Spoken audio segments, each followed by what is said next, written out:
আমার শ্বশুরবাড়িতে রান্নার দায়িত্বটা থাকে আমার শাশুড়ি মার উপর, আর রান্না করার আগে সমস্ত সবজি কেটে কুটে গুছিয়ে রাখার দায়িত্বটা থাকে আমার উপর।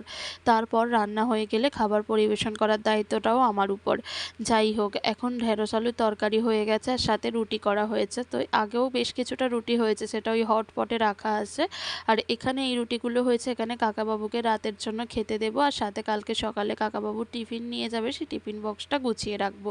তো যেহেতু টিফিনটা কালকে সকালে নিয়ে যাবে, তাই একটু ঠান্ডা করতে দিলাম, আর এখন কাকাবাবুর রাতের খাবারটাও গুছিয়ে নেব। এইভাবেই সংসারের কাজকর্মগুলো মিলেমিশে করি। মানে কিছুটা উনি করেন, কিছুটা আমি করি, এইভাবেই করি আর কি।